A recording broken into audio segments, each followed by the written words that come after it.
Hello everyone, it's Jamal Thomas. Welcome to the Progressive Soapbox. So, I just come from watching Guardians of the Galaxy. I fucking love that film. And I was wowing out about some of the concepts in the film. And I want to talk about it. My wife, at a certain point, she's like, alright dude, too much. She indulged me. Now, to be fair, she indulged me when we were at dinner.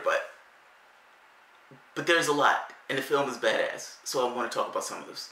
So in this very specific instance, and I may do a couple of these because I find the concepts amazing. Redemption. Redemption. What does it mean for redemption? So redemption in Guardians of the Galaxy. So there is one spoiler. The guy who essentially raised Quinn died. Now, he died in one final act of, emancipatory hero-ness of, yes, I've lived a miserable existence, but I'm going to do this one good goddamn thing. And he gave his life in doing this. Now, his brethren came together and gave him a funeral. Now, it was a funeral that he wasn't supposed to originally get because they said he betrayed the code. So for him, this mattered a massive deal. All of these guys came together and threw this hero's welcome, this hero's funeral of sorts.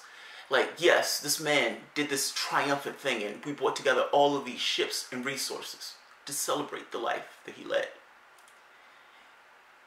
And I watched this and I thought to myself, this guy was a murderer and a criminal who spent his entire life murdering and robbing from people. And they were giving this heroic emancipatory thing. And immediately after doing it, they're like, alright, let's go get to robbing some people. That's an amazing thing. Now, the movie drives you into this consciousness thing of when you're in the reality, you're entrenched in this particular reality. This man has just done something to save Quinn's life. And in this emancipatory revelation of, I'm giving my life for you. Yes, I was a shitty parent, but I wasn't really a parent. But I behaved a particular way based upon the way I was supposed to behave. And so, yes, I'm sorry for that stuff, but I'm saving your life right now.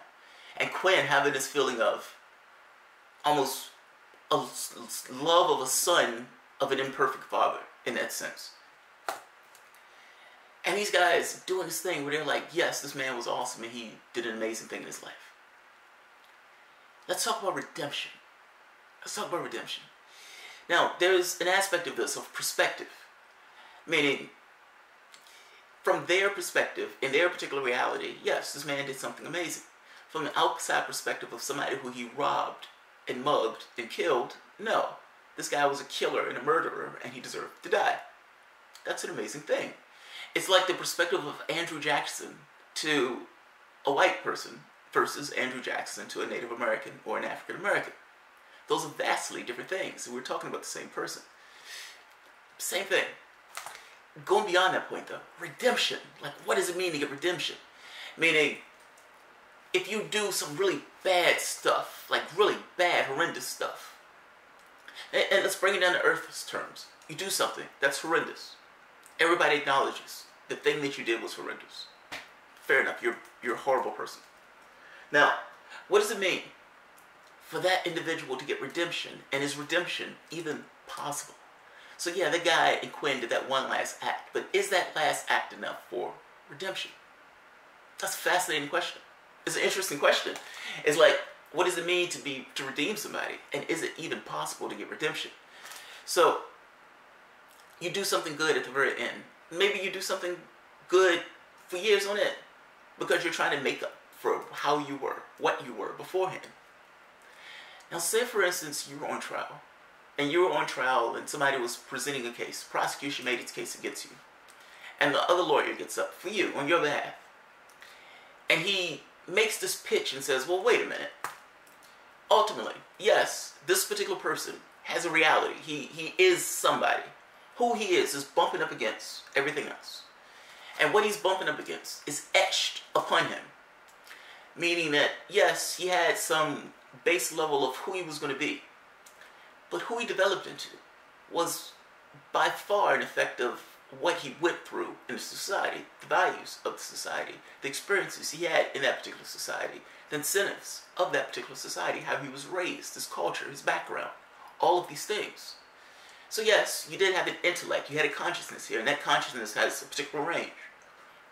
But that consciousness, again, is being etched one day after the other with the society to which the person is soaking in. Now, if you make the case that society is an agreement, meaning we choose this, our world is the world that we choose. If 100 million, 200 million people got up tomorrow, didn't go to their jobs, but actually went to government centers and said, we want to change, the world would change. 200 million people are not going to do that for various reasons. What I'm getting at is, though, but it is a choice. It may be an implicit choice. It may be a choice where it's not even done on a conscious level, but it is indeed a choice. It is a choice of the masses. So if that's true, the society is a choice. We construct ourselves the way we want to construct ourselves. There is no God above that impels us to behave this way. Ultimately, we decide how we want to live, our base level of existence. If that's true, and it's also true that the individual, for the most part, is a product of the things etched upon him that he bumped into based in the fabric of society, and we're agreeing that society is an agreement, then shouldn't society and all the members of that society also be put on trial? I mean, it doesn't seem fair. It seems like there's not enough defendants on stand. Ultimately, if society is saying we agreed to this particular society, and the things of that particular individual was created based upon existing in this particular society, think like a Plinko chip. Yes, he had a particular range in regards to how he would respond, but ultimately, his consciousness was ensconced in a reality. It is difficult to determine whether consciousness begins or whether society ends at that point. So it seems that there needs to be a co-defendant, society. Now, if society chooses not to rearrange itself, to deal with the issues that affected that particular individual, particularly if it affects millions of individuals, meaning a lot of unrest, then how is it not society's fault in that case? Doesn't society bear the majority of the burden? Or bear, the majority of the burden? Understand, you may have a gene. That gene may say, this person is somewhat depraved in regards to how he interacts with other people. That gene may never be expressed if that individual wasn't in a society that compelled that particular expression. Meaning a loving childhood, a loving parent, having the resources that particular person needed, being able to eat nutritious foods, breathe clean air, all these things. If that was the childhood, then no, that gene is not going to be expressed. If that was a single parent, let's say it's not even a single parent, just barely making ends meet, not necessarily being able to eat nutritious foods because they're in a food desert, and his life is pretty difficult in that sense. One thing after the next, that gene is expressed. That gene wouldn't have been expressed if the society wasn't necessarily arranged in a way to express that gene. And if society is arranged in a way that's an agreement, shouldn't society also be on that stand? Now, that would be the argument I would make if I was his lawyer. Now, in our law, that's off the books. That doesn't matter. The point I'm getting at with in regards to redemption, we're saying that if we brought this person and put him on the stand, and we cross-examine him, and we say, all right, we're putting on a case in order to convict you, whether or not we can condemn your soul to some damnation.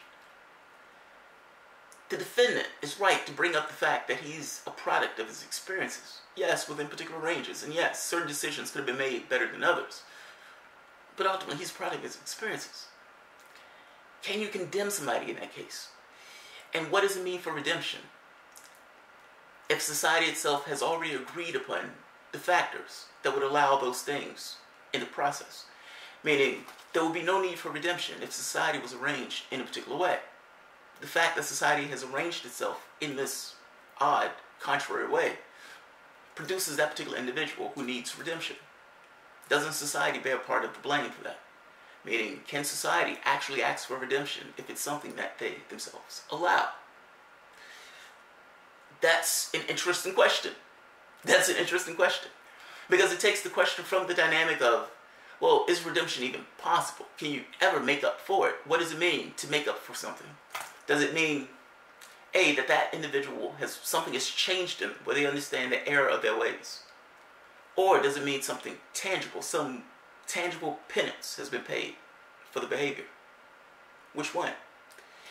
Doesn't matter that the consciousness of the individual had changed from the behavior that they themselves exhibited. Maybe. If society cares about not replicating a particular behavior, then yeah, it does. Is that enough of a to meet the match of penance? Like, is it enough to say, okay, your redemption is based on this particular quota? I don't know if it works that way. I honestly don't know if it works that way. And the sad part about it is, the answer is yes and the answer is no. Both of those extremes exist simultaneously with equal value, believe it or not. What I mean is, whether or not redemption matters or not is up to the consciousness who's given the appraisal. None of those, although those perspectives are equal, I mean, you can have 100 different people looking at that particular situation thinking, yeah, that person changed. That's enough for me. You know, I don't necessarily like what he did. No, I don't necessarily give him a pass on it, but there's something in me that says something is better about it now that he himself has changed. So that's one particular way of looking at it. You might have somebody else who says, yeah, no, I don't give a shit that he changed at all. It doesn't make what he did okay. And you have the gambit going between that one and the other one. All of those things are equal. You can't necessarily say any particular one of them is wrong.